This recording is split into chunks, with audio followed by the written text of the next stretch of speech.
It is time. It is time to brew your best beer.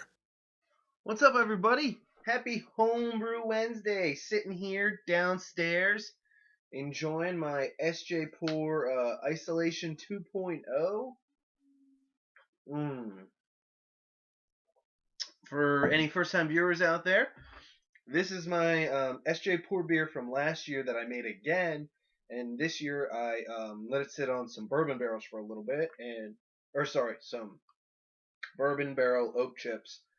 And man, was it awesome. So what's going on around here? I want to keep this video nice and short, not too long, so my goal is going to be to keep it under 10. So, 3 weeks ago, I brewed my test batch for my SJPORR beer. It sat in fermenter for a week. Then 2 weeks, I had it on secondary. Did some dry hopping. Put it into the keg last night. Carved it up this morning. I'm going to let it sit tonight. Tomorrow night, I will check it, make sure the CO2 took, and then I'm going to put it on tap, and then I'm going to bring someone into the office and hiccups, of course. I don't have hiccups all day. As soon as I hit the record button, hiccups, coughing, that's how it works. But getting back to the point, I'm going to bring in my IPA. I'm going to bring in my SJPORR beer, which of course is an IPA, and I'm going to let my coworkers try it. Got a bunch of hopheads in the office, so I'm going to let them critique and let me know. I let a couple of my coworkers try my winter warmer, and they loved it, just like SJPORR did. So, which is nice. Lets me know he wasn't blowing smoke up my ass. But no, on a serious note, it's just good. It's nice. As most of you homebrewers know, if you haven't shared your beer yet, you should definitely share it. But there's just nothing better than people saying like, "Oh, I love your beer. This is great. You know, I love this. I love that." And, you know, also giving you critiques like, oh, you could do this, or you could do that. It just kind of like reinvigorates you. So that's what I want this competition to be. I really like this recipe that I'm gonna enter. I've always done it. I've made little tweaks here and there, but basically I've stayed to this base, and I basically just want to hear what other people think of it. So that's what's going on here. I'll hopefully be trying that, or you'll see me sipping on that in my next videos. But let's discuss what we're all here to discuss, and that is this little bad boy, Prime Dose. This is a Northern brewer, so also Midwest proprietary product. It is, if you've ever had problem, and I have an example of this, if you've ever had a problem with a beer not carbonating, especially if it's bottle conditioned, there's a real chance that one of the reasons it's not is you don't either have enough yeast or you don't have active yeast left in the beer. After a while, yeast will just drop out and kind of die and settle at the bottom of the beer. So if you do too many, like, you know, if you're too long in secondary, you do a tertiary, or for some people, I've heard them do a quaterciary? I don't know. The person asked for what that title would be with Larmo. I believe he said he knows all the way up to 15 additional vessels. He knows the names for them. So contact Larmo. I'll put his info below. So what I have here is, if any of you know, Mr. Clements, he makes awesome beers. We all make awesome beers, but every now and again, shit happens. This is his Mayan chocolate. Oh, I'm going backwards. Spicy Mayan chocolate stout. Unfortunately for Kevin, there was an issue and just didn't carb well. He tried adding a little more yeast and adding a little more sugar. Still didn't carb well. Well, he might not have added enough yeast. He might not have kept it at the right temperature. A lot of things could have gone on here. But what most likely happened is maybe not enough sugar and not enough yeast was added. So it didn't carb. So what I'm going to do here is I'm going to pop the top on this bad boy. I'm going to listen. If it has a hiss, I'm only going to add 1 tablet. If it has no hiss, I'm going to add 2 tablets.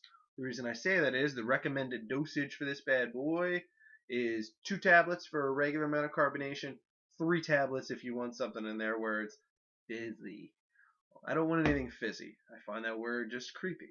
So, I don't want anything fizzy. So, let's see what we got here. Let's see if we have any carbonation.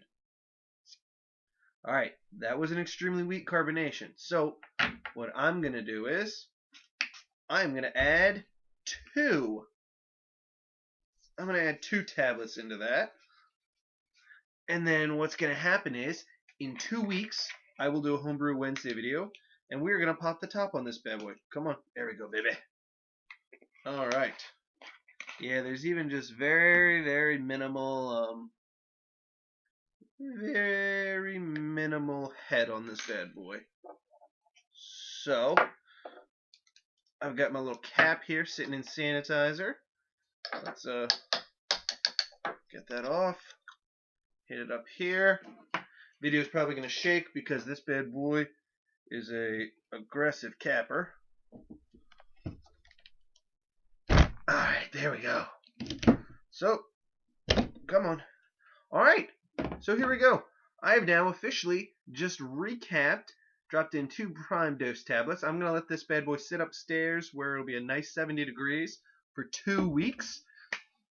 And then we'll see what happens. So make sure you guys check back in 2 weeks. We're going to uncap that bad boy and see how those prime dose tablets work. Right now they're a little creepy because these tablets almost look like Metamucil tablets, and it looks like I just put 2 Metamucil tablets into my stout, which either A, would make my doctor happy because it's a good source of fiber, or B, creep him out that the only way I can take Metamucil tablets is with beer.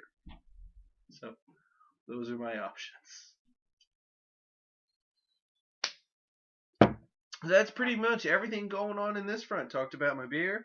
I did that. Oh, I got something coming up. I'm going to have a guest brewer in about 3 weeks. So hopefully I'll put the video up in about, I'm either going to put it up in 4 weeks or 8 weeks. The reason I say that is I'm either going to put the brew day footage up as one thing, and then when we taste it as another, or I'm just going to put one really long video of the brew day and the other part. So there's that. And then next week, I am working on a video right now. It's this close to being completed of my basically the pros and cons and the differences between hydrometers and refractometers.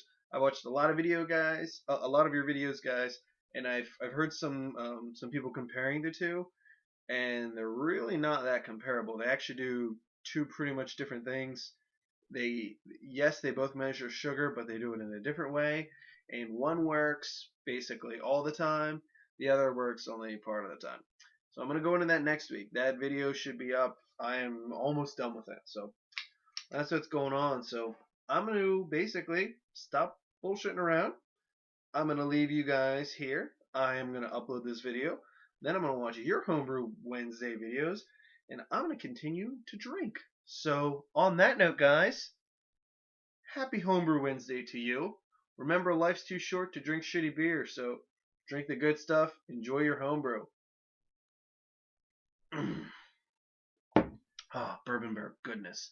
Well, guys, have a happy Homebrew Wednesday. See you next time.